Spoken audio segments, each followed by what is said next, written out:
I believe Nijinsky did create a new choreographic structure. First of all, it's because he looked at the body in a different way. We know this from Afternoon of a Faun already, L'après-midi d'une Faun.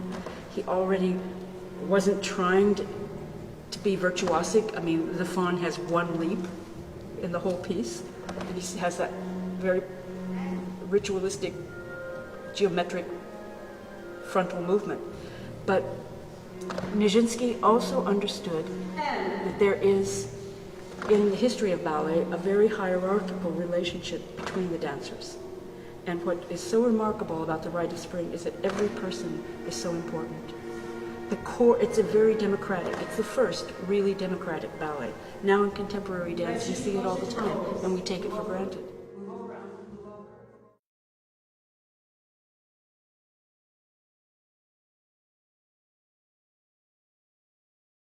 What happens at the end of Act 1? When, as Kenneth says, the shaman kisses the ground and releases the spring, everybody goes into solo. 44 people, simultaneous solos. The stage is complete chaos. The critics at the time had no idea how to handle this. What on earth is going on? It's not like the mad scene in Giselle with one person in the middle going crazy. It's not even like any of the crazy party scenes that happen in some of the 19th century ballets. This is truly crazy. How did Nijinsky achieve this? I think it was directly under the influence of the Russian futurist paintings that were happening at the time, where artists were taking the canvas and they were faceting light, like if you looked at something and it was too bright and the light all breaks up, and they painted the surfaces of the painting like that, like broken up like this.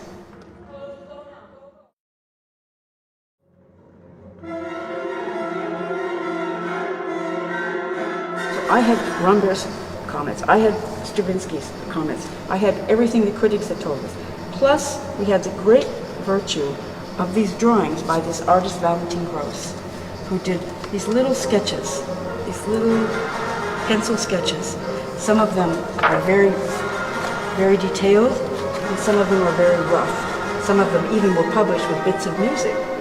But these were almost lost to history. And the artist, Valentin Gross, died in Paris. It happened that Richard Buckle, the English ballet historian, went to her flat to see what was there. And in a dustbin, he found these 70 small pieces of tracing paper with these little rough sketches, which had been thrown out. And he understood. He recognized the Rite of Spring.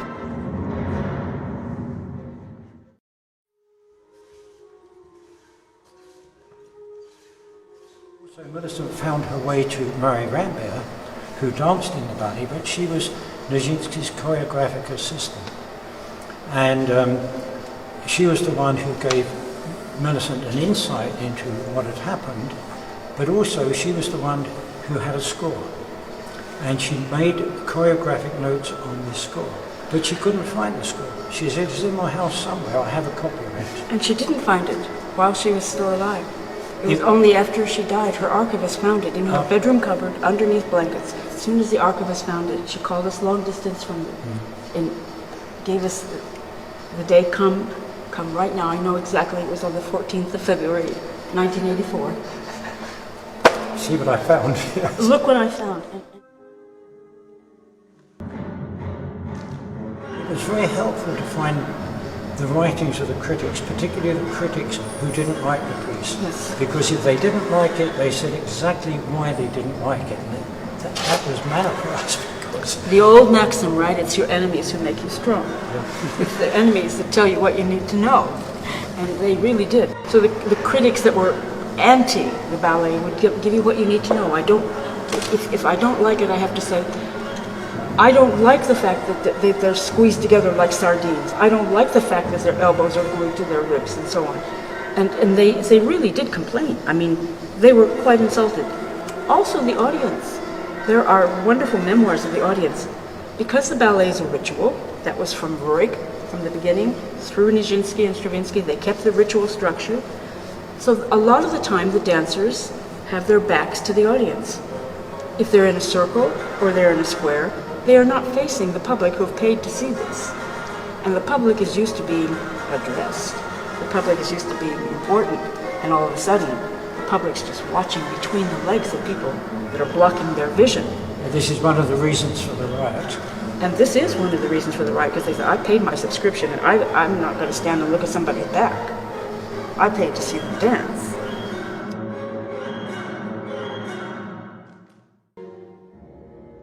Well, Nijinsky wouldn't start the choreography until he'd seen Nicholas Roerch's designs and the actual costumes. The costumes were made in St. Petersburg in the atelier of Nicholas Roerch, and they were painted there by his assistants. But the ballet was being prepared elsewhere, and Stravinsky kept on writing to Roerch and saying, for goodness sake, Nikolai, please send these costumes to Nijinsky, because he will not start the choreography beforehand. And if we're not careful, we're going to run out of time.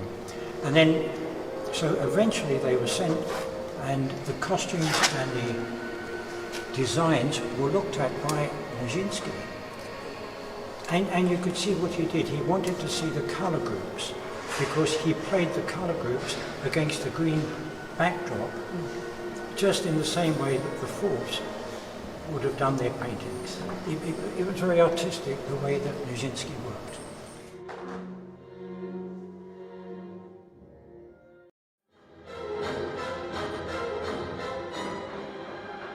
Wonderful relationship that developed between Roerch and Nijinsky, and how Roerch would give Nijinsky little gifts like these little wooden totems, like what these gestures that the ancestors do when they, or the elders rather, when they walk. There were these little wooden totems that the ancient Slavs used to carry like as good luck, and Roerch had collected some that he actually owned, and he gave some to Nijinsky. So we know this was this wonderful relationship. But even though the relationship between Stravinsky and Nijinsky was fraught, maybe in the end that was useful, because Nijinsky's idea was he wanted to show all the music.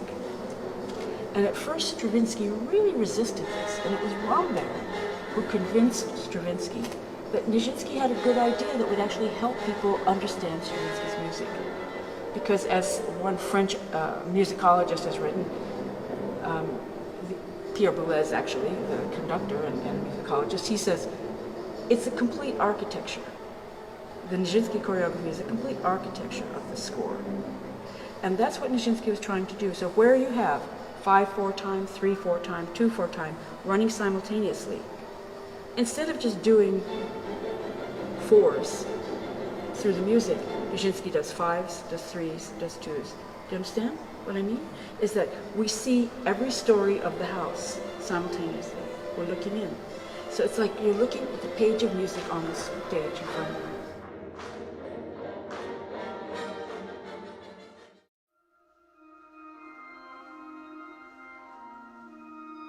The color code for the old Slavic costumes was white for men and red for women. But what to me is so fascinating, because this is a time of the fauvists, the wild beasts in Paris, Matisse, very, very colorful painting going on. Roerch doesn't stick with the original color code. He keeps the men in white, he has some women in red, but he also has women in blue, women in mauve. So he introduces yellow for the witch. He introduces these very strong primary colors. And Nijinsky understood what Roerch was doing. And there's a wonderful letter by Nijinsky where he says, I know what this rite of spring of ours, Igor, will be when everything is right. It will be like a new painting. And we will see these great lines of force and lines of color. And when the girls in Act 1 in blue make this strong diagonal across at the very beginning, it's like Nijinsky painting with a deep turquoise at that moment.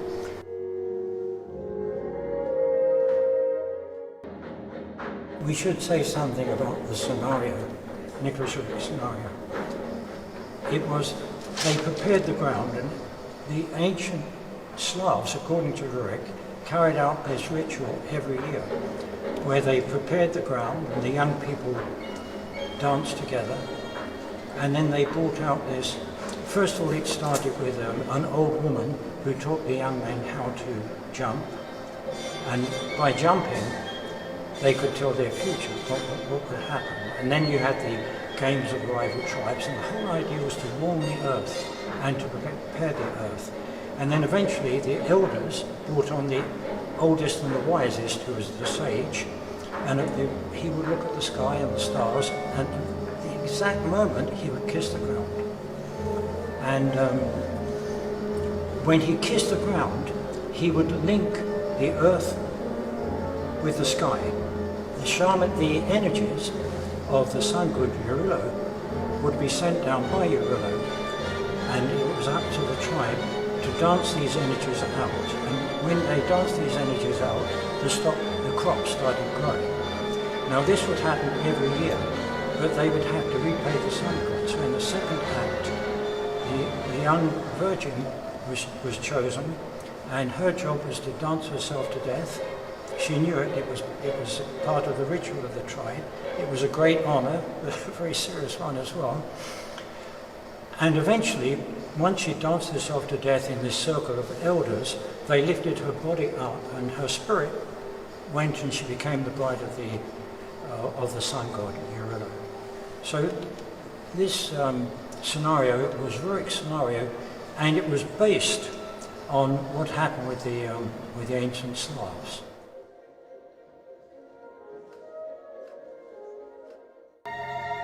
Nijinsky did that's so remarkable. It isn't just about turning the dancers in and divesting them of their technique. It's that he made them important. That he made everybody understand their importance. He made everyone a soloist. And I think The Chosen One is really like his story. I think finally the solo of The Chosen One is about what it is to be the one in the middle who has the biggest responsibility, who in the end is very much alone, even though everyone's around them. And they have to give everything. And it's not just Nijinsky, it's like actually every dancer. If you're really serious when you're performing, as in your career, you give everything you have. And you give it until there's nothing else. And that's it.